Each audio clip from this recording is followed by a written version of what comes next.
The following educational video is intended for building owners and brokers to better understand the rate structure for offers for government leased space and does not address all elements of a lease procurement.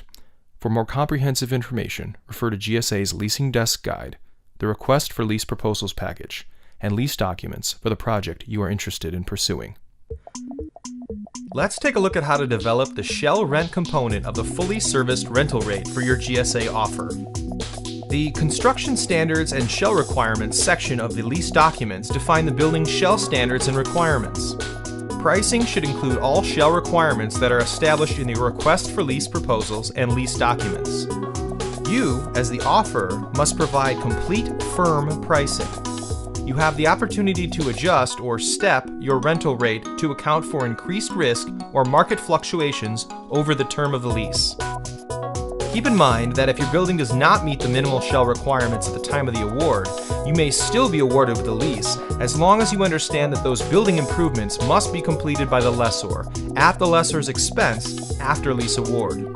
The shell rent includes common areas and building shell.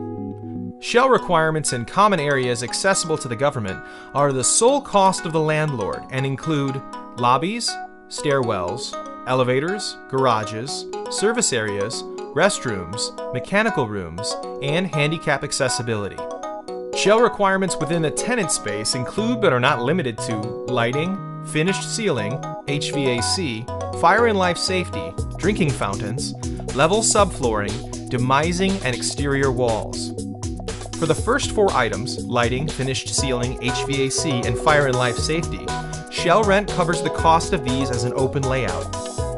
Anything above and beyond an open layout are tenant improvements. In government leases, shell rent also includes certain expenses that are generally considered operating expenses in most private sector leases.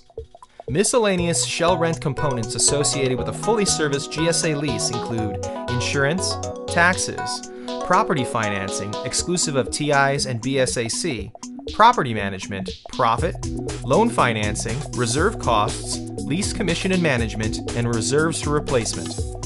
An agency special requirements package may also identify additional items that must be priced within your shell rate. As an offeror, you must include the cost of the security requirements identified as shell in the facility security level attachments.